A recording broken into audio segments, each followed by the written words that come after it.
Good morning, I'm Ferdi Salvador and welcome to Industry Beacon, where we shine a light on the trailblazers, the disruptors, and the leaders shaping our future. And in each episode, we explore how they're staying ahead in their fields, one industry at a time.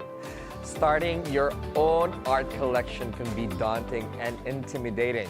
Whether it's an investment, a hobby, or a passion, building an art collection requires time and knowledge. So what are the essential tips on what, why, and how to collect art? Let's get the insight of Mark Pagal, co-founder and creative director at the MP Scholar. Mark, thank you so much for joining us this morning. Lovely, thank you for having me today. Yes, unfortunately, your business partner Drew's not here. Drew is here too, but I'm sure you can give us insights on the art world in general. So we're trying to champion art and, of course, culture in our news channel. And we had a auction house come in the other day. And with you, I wanted to ask you, what are the ABCs of art collecting? ABCs of art collecting.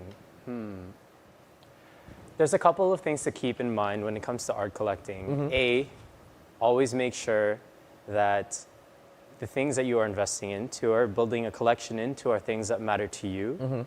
B, it has to have meaning behind every piece that you have. So there must be an intention behind the collection. And C, obviously when it comes to collecting, you want to be able to find the artworks that have the ability to captivate anyone around you and yourself. Again, it is a personal experience as you go through this collection, but being able to develop this over time is something that's a personal journey. Is art collecting only for the rich? Absolutely not. I believe art collecting in itself should be accessible to everyone. That's why we at Empty Scholar, we champion the ability for people to not only get to know the artists on the ground, as all of the artists tend to come to our shows, but we love to market it to anybody, letting them know that, hey, Philippine artwork is here, it's beautiful, and it's taking a next level up step. Of course, before I ask you what proper budget you should allocate for collecting art, I'd like to ask you, what are the differences or difference between a gallery, an auction house, and a curator? Sure. So galleries will plot out their time over the course of a calendar year with certain artists that they represent, right? Artists that are within their roster. So typically, gallerists will focus on these artists, and this is where you can find this artist's work. We kind of cultivate them over time and move them across on their journey to help them grow from point A to point B. Auction houses, on the other hand, are where the secondary market of art happens, right? This is where collectors can go to these auction markets and put up their artworks for sale, obviously to a public market where they can then go ahead and bid. And lastly, curation groups will go to different venues, to different projects, and take an experience and display that for the public so that they can experience art in different ways. And obviously you would call yourself as a? Curation. A curator? Curator. You guys are correct, curation agency, I would say. Correct, no? Or group, rather. Creation group. All right, so how do you navigate artists that you would put in your curation portfolio? There's a difference, as we discussed earlier, off cam, that there's a difference between an established artist and an emerging artist. So what are the two differences? Yeah, established artists are usually those who have been within the industry for 5+ years. Okay. They've had a plethora of features across numerous galleries across the country. So those are their credentials? Yes, those are the credentials. With emerging talents, these are more recent graduates, those who are coming into the art space for maybe about 1 to 3 years, as I'd say is the range in which they represent the emerging side of art. And how do you evaluate their pieces? Because obviously, I'm not an artist, but if I want to put, paint to a canvas, and call myself an artist, I'd say, okay, this is worth $1 billion. Absolutely. But of course, in my dreams. But how would you evaluate certain art pieces coming from emerging artists? With emerging talents, we like to really look at the subject and quality of the work that they produce. We also kind of put that up to the market as to where their art falls. For example, if you have an artist in abstract works, you would like to look at the abstract work in the Philippines and what that looks like from the difference of those that have been there for over 4 or 5 years, 6+. and those who are kind of up and coming. Yes. For us, we typically have a two-way conversation between us and the artists, letting them know, what we care about is making sure that you, as an artist, are paid what you think you deserve, right?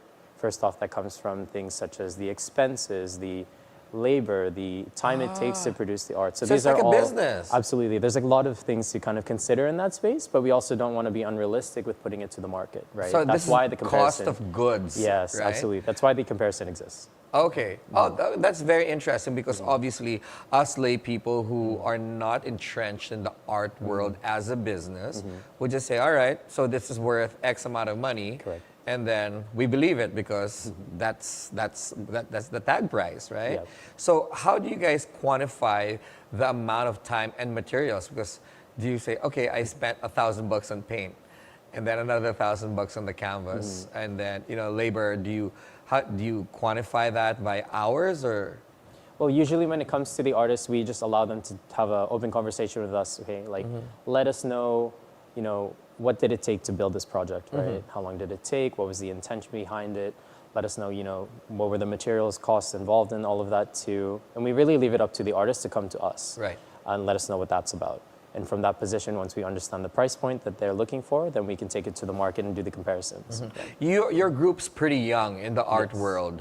You guys have been around for? We've been around for 4-5 years. So during the pandemic, okay. So before the pandemic was when we came together with the intention of taking Philippine art to the international scale. But being a very young group, we needed to start here on the ground, really understand what the market had, and also what kind of talent we were working with. I think what was inspiring to us as a group was that there was a clear saturation of talent in the Philippines that wasn't being able to break the ceiling of the international view. Oh, okay. And that was something that we really cared about. So that's your goal, bring Absolutely. Filipino artists, emerging and established, to the global market, Absolutely. or even regional to start with, right? Yes. So, okay, how did you guys establish credibility as a group?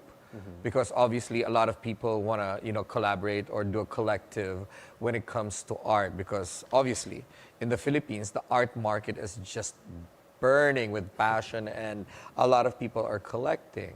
What are the credible, or what your credentials and credibility notes that you guys had to, overcome or establish for you to get to where you are now? Yeah, I think we were quite lucky in breaking the noise. We had a lot of people, at least within our group, work with certain galleries over the years, but when we came together, we looked at all of our experiences in the past, and we were really able to leverage, I'd say, relationships with people that had taken a chance with us. I have to say thank you to Jaime from Leon Gallery for taking a chance with us, for an example, and giving us the space to do our first show, and then also the artists. He's been on our shows. Yeah. Lovely. Brilliant person. And then as well as the other artists that were involved in our first show as well, and taking a chance with us and being able to trust us with that process, we were able to execute and also sell out on that first show, which was quite incredible. So being able to break through the noise was a big deal for us. And from there, it just kind of grew. Yeah. Right. So, okay. Going to the monies, right? Sure. What's a proper budget to start an art collection? Usually you'll find artworks that range between the 9,000 range all the way upwards to the hundreds of thousands, of course. Oh, right? And millions, of course. And millions, of course. Yes. But if we're talking particularly with a starting budget for starting a collection, it ranges. It really does. So it could be anywhere from 50,000 to 100,000. But you want to be able to make sure that, again, it comes from a place of intent and a place of an intrinsic belief that, that I resonate with this artwork. All right. We're going to get back to that, Mark, all right? And we're taking a quick break. Industry Beacon will be right back. Stay with us.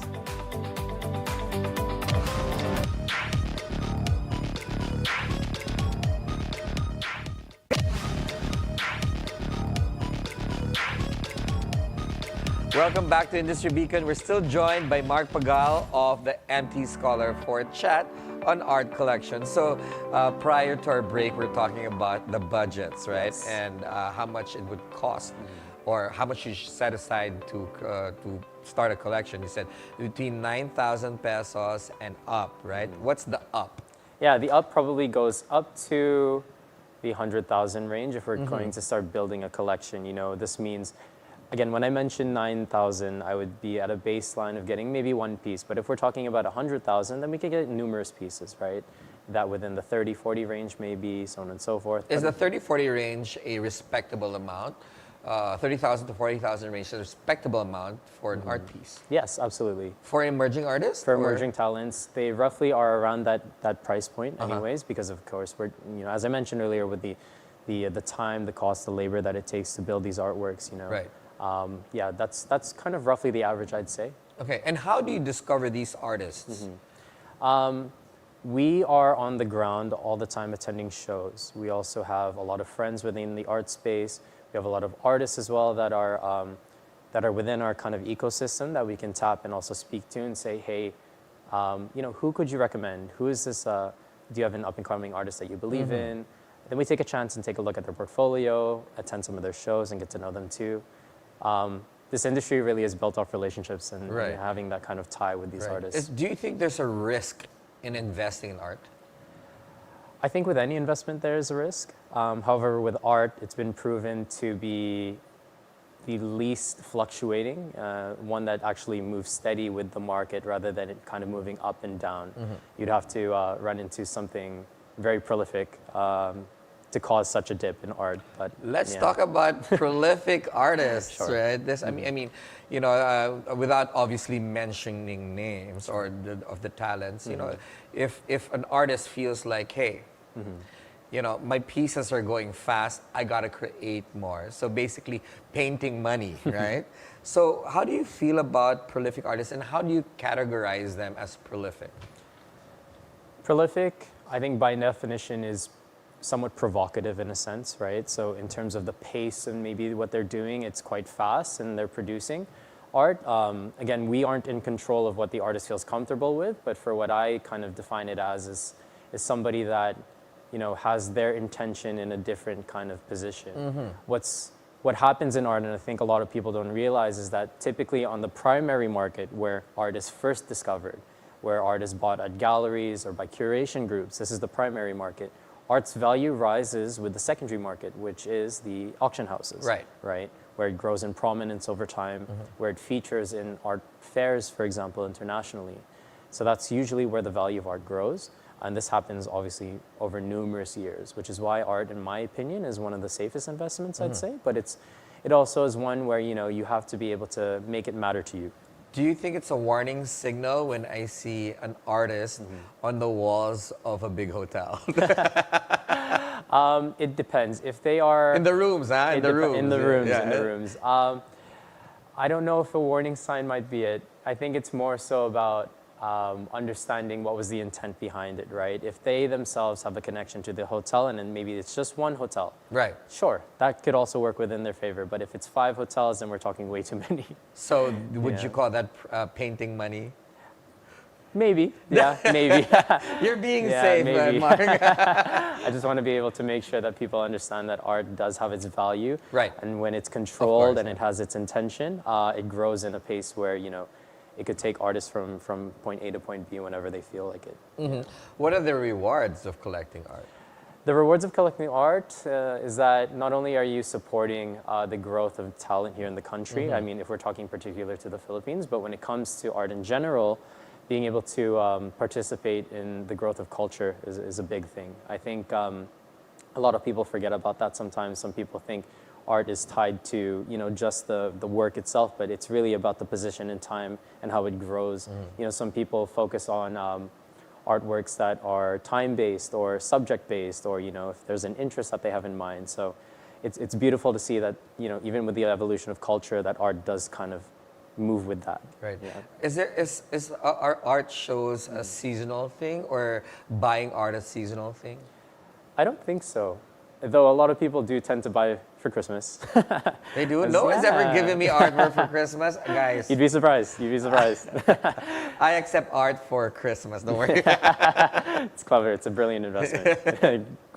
Perfect gift. Yes. Yeah. I mean, because I invest in art. Yeah. I like seeing them up on my walls and stuff like that. But sometimes, as I said a while ago, if I see an artist that's producing a little too much. I get dismayed because I'm like, what's happening here? I feel like, obviously art, creating art or a piece comes from the soul of the artist. Absolutely. Right? So you invest in a piece of them, right? So if I see it in the hotel wall, in the rooms, I'm like, what did I do? I mean, you can have that view of quantity over quality, right?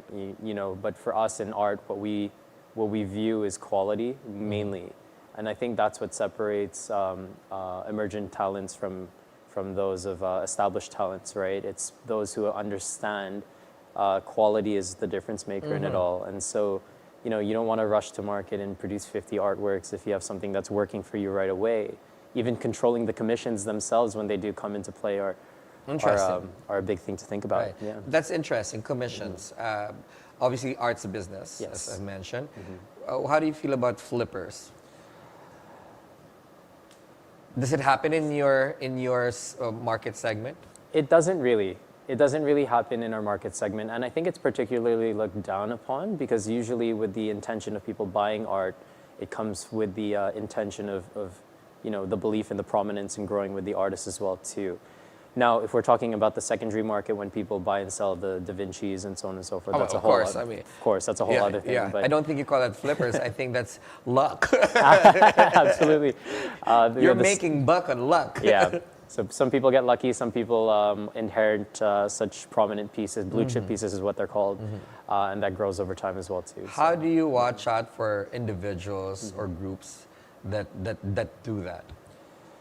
I think with our particular group, we're very familiar with the buyers, right? So we understand the intention, and we also like interviewing the people before they buy as well too, like, is this going to a good home? Like, what is the intention behind buying the piece? Is it for somebody else? Okay, that's good.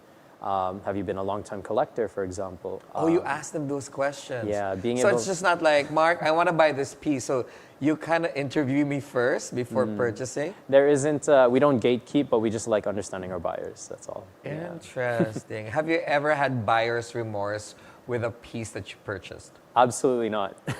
Zero? Absolutely not. And I think you eliminate buyer's remorse when you have the intention like you have a clear intention of buying art for the sake of buying art for yourself. Interesting. Okay, give me 5 emerging artists Absolutely. that you think are going to be established soon. I believe there's a couple that come straight to mind. One of them is Nicole T. Nicole T, who's featuring actually at our show, but she does have a solo show, I believe, early next year, which is great. There's Martina Partosa, who's new as well in the space, but is quite exceptional in her technique. We have Summer De Gea, who is a longtime shower of at our exhibitions. However, I'm glad you mentioned her name, yes. She's incredible because every single time she does a show with us, and this again plays on the relationship, she always tells us that, Mark, I love trying new things at your show. I love being able to show first at your show. And she did that with every single show she's featured at with us, which has been amazing. There's Rafael Gadan, who has extremely positive receptions from our more recent show. That's been really great. And there's Erica Abe as well too, who does really close kind of pieces that are very personal to herself, but resonate with a lot of people. It's amazing. Nice, beautiful emerging artist. Well, Mark, last question. What is your biggest mistake? My biggest mistake was that